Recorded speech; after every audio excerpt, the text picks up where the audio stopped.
I like how all the actual stand-up segments got 0 laughs. As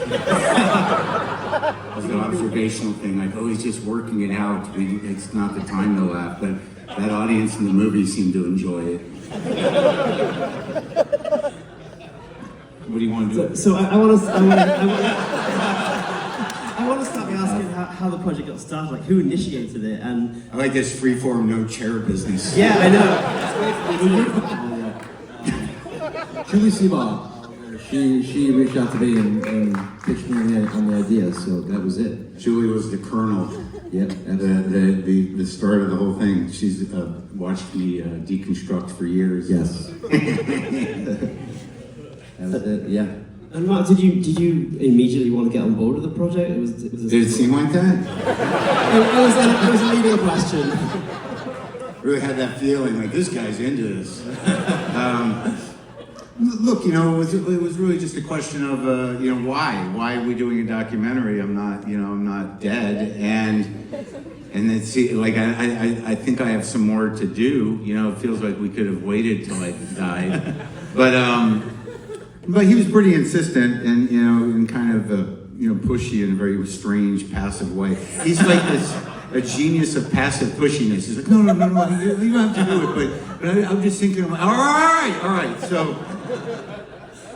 Yeah. So, but yeah, I said, fuck it, follow me around. But we really didn't know. I didn't know what it was going to be, but I think Steve had a vision for the most part. Yeah, I mean, we knew we were going to go with it, but we didn't know the last act exactly how we were going to end it. Oh my God, it was crazy because I kept asking him, like, are you waiting for me to die? Are you waiting for some shit to hit the fan? What are you waiting? It made me nervous. It was going on years, too long. And I'm like, yeah, I know you're waiting for something terrible to happen. It's probably a year too long. Yeah, it was a tough year for me. Well, I'd love to hear some audience questions, so let's see some hands, and let's go right down here in the pink. Mark, I appreciate the outfit. The wardrobe's great. When you get This is like a smooth, kind of lubricating me for something awful. You look great, but there we go. What? when you're granted your permanent residency, how much longer will an independent candidate exist?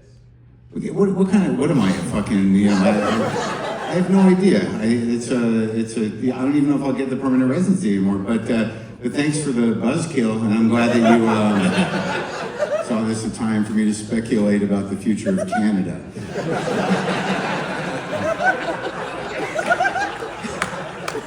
It's okay. So let's see, anyone have a question not about Canada? Let's see some hands. I was really not as mad as it came off.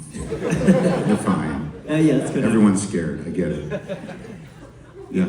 So I saw you in 2011. Who, me or Steve? Me? Yeah. Oh, okay. You. Okay. In 2011 in a small club that was on the north side, and I had no idea who you were. Oh, Jesus. It wasn't a small club, it was the small room in front of the big room. Yeah. At Cap City. Because I couldn't sell enough tickets to fill the fucking big room. So they had this lounge in front. And they're like, you want to just do it in there? I'm like, yeah, we're going to have to do it in there. Yeah, that was an interesting weekend. Because, It was fucking crazy, but it stuck with me forever. Me too. 14 years later. It's a weird night. It wasn't until Glow came out that I was That you're like, that motherfucker. that's that guy. It was so funny because like that night, like there was like 9 people there, and it was like Crazy Hunt Sales and his girlfriend. He'd come out. I love Hunt. I forgot to text him. Don't tell him it's happened. Hey man, why didn't you tell me? All right, so and then like there were these 2 women right there who came up to me after the show, and one of them says, "Hey, do you do TV commercials?" I'm like, "No, not really, and I don't do anything. I'm not really into doing commercials." She goes, "Well, we're in town doing this commercial." It was Barbara Copel, right? That's her name, the documentary filmmaker. And she said, "We're in town doing this commercial." I'm like, "Yeah, I'm not that interested." She goes, "I think you'd just really be good for this one little bit in it, but you don't do commercials." And I'm like, "No, I just can't sell stuff that I don't believe in, or just sell stuff generally speaking." "What's it for?" I said. And she goes, "It's for Sprint." And I said, "I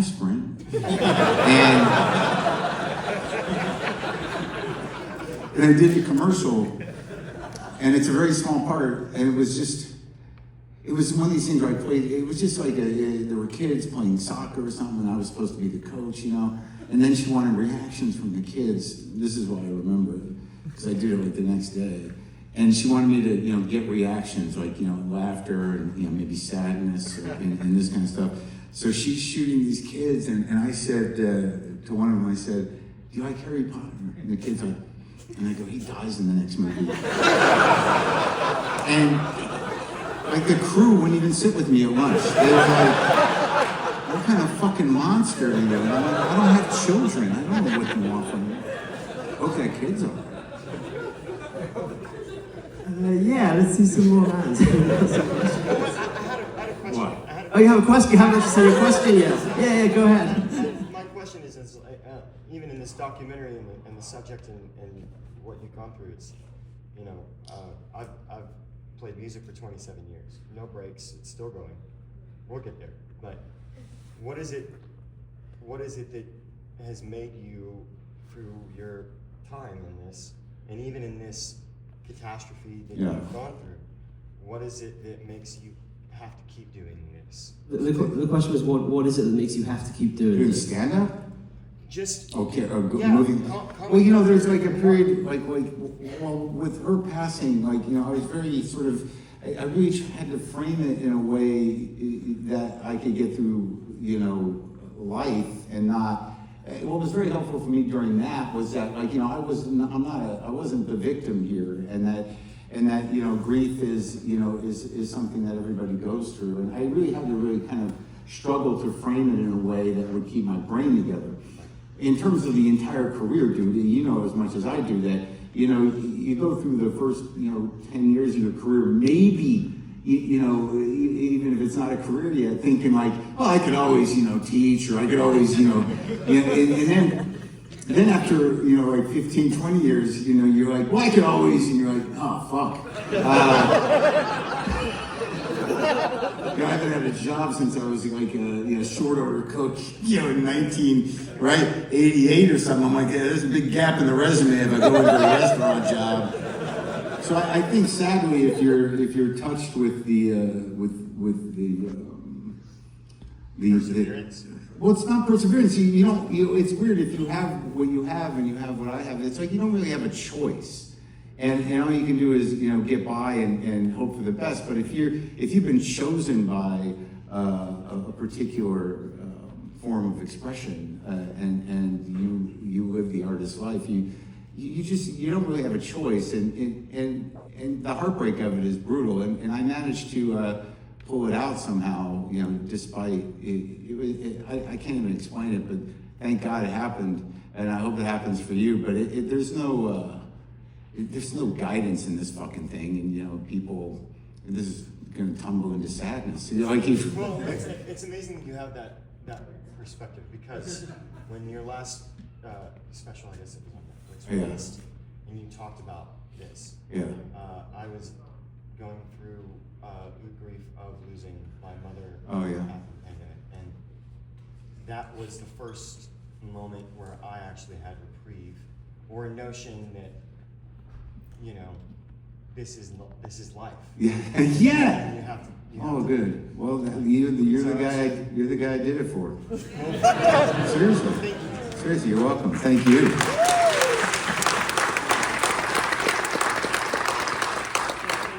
The white shirt right here. Yeah, right here. Yeah. No, let me talk to her. Go ahead. No, she knew Lynn. Lynn was a friend of my mom's, and I know with my mom's experience of Lynn's very sudden passing, something that kept her going was inspiration of the way that Lynn led her life, and I was wondering what are things about the way that Lynn led her life that continue to inspire you? I'll tell you a story that happened recently, and I don't know if I can get through it without crying. But something happened recently, and I'll talk about it. I'll probably do it publicly, you know, once. I I just did this movie, right? And you know, and people like me somehow. And Sharon Stone, you know, did a part in this movie. She did one scene with me. And the scene was kind of tricky. You know, I'm not that confident an actor, and I'm dealing with, you know, Sharon Stone is just a fucking animal, you know. She's a great actress. I mean that in a good way. Sometimes I use that word, and I think people might misunderstand it. But so like, it was one of these things. I'm going to do this story, David. All right. My manager, it's like, Mac, you shouldn't have fucking, you know, we're going to save that for the promotion. So, he's Australian. I got pretty close there. So I'm not that confident an actor, right? And I'm playing an actor. I'm supposedly playing a good actor whose wife has kind of passed him by in a way. And the scene is the movie's called In Memoriam, all right? And now it's going to be a long story. So you guys up for a show? So the movie's about this guy who was a big actor early in his career, and he did a few movies, and he did them with this woman who was his co-star, who he eventually took from another guy, the director of the movie, and married her. Then they did a fourth movie together, It tanked, and I'd just been wandering the wilderness of acting for years, and I had a sitcom, and that's all that people know me for. So at the beginning of this movie, I'm diagnosed with stage 4 colon cancer, and I become obsessed with the need to be in the In Memoriam montage at the Oscar. It's the only thing that'll give my life meaning, but I don't have the resume for it. Okay.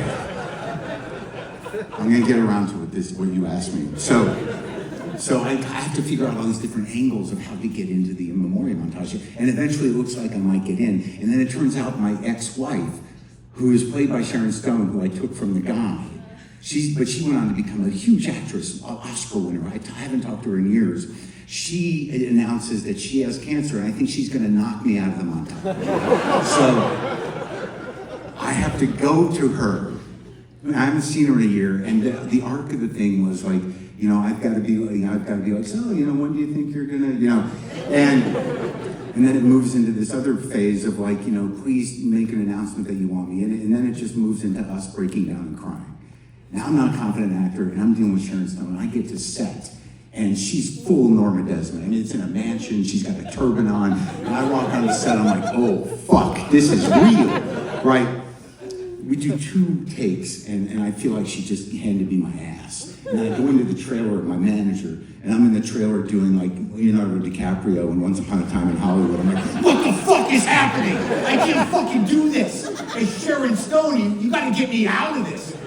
It's the middle of the movie. So, but here's what happened. So I get it together. I remember some things that Al Pacino told me, and I kind of focus and I man up, and I'm like, just do the thing, dude. But I tell Sharon, I say, I said, look, I have to cry. I don't know if I can cry. And she goes, it's okay. I mean, you can just, I thought like I'd do the menthol stuff, whatever the fuck it is. And she goes, yeah, whatever you got to do. And then she says, but I know what makes you cry. And I said, what do you mean? And I'd already been kind of trying to think about it. She goes, you know what makes you cry? And I'm like, what, you talking about Lynn? And Sharon Stone says, yeah, okay, look, you just do it to Lynn, do the scene to Lynn, and I'll make sure she's here. Right? So now I'm like, okay, lady. But the interesting thing about it, and just to answer your question, was that, because I'm trying to make myself cry. So, you think like, well, think about, somebody you lost or whatever, like a trick. But that wasn't really doing it, but it got me in the zone.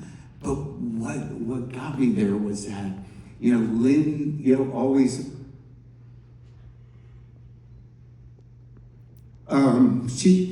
she believed in me, and if I could picture her enjoying what I was doing, like to see, because she's the one who wanted me to act, I was like, I can't fucking do this. So the idea that she was like, would have enjoyed that was, you know, what got me crying. You're like, so we ended up like, Sharon and I were both crying. Sharon's not pro, so, but there was like, but the thing about Lynn is that when she was, you know, with you, she's all in all the time. Like, you know, like just wide open and fucking the love and the sort of support of other people and just like she just was present. I mean, she meditated twice a day, like she was straight up TM shit. Like she would stop her fucking day. And like as long as she did that, like I was sort of like, does that work? And I'm like, that doesn't work. Of course it works. She was just present and really enjoyed and reveled in other people's, you know, expression and craft and art and everything else. So that's what I get from that is the idea that she would get so much joy and insane excitement of whatever I was doing, and that made me cry with Sharon Stone.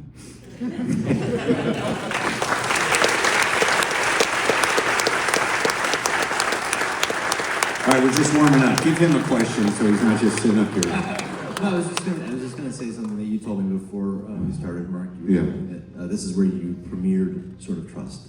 Yeah, this was a theater that we premiered Sort of Trust in. And it was sort of like, you know, right around that time where we were sort of like, this is happening, you know, kind of. I mean, I don't know the timeline, I'm a little dicey on that. But yeah, we did. We premiered Sort of Trust here together. I really don't want to do this, but I'm afraid we're going to have to wrap this up. Yeah, I'm sorry, but it's One more, the person we cut off. oh, that's fair. Yeah. So Where's the guy that got the jolt of excitement? And he was going to get a question. Oh, come on. Be a pro. Be a pro. All right, it's okay. We're happy ending.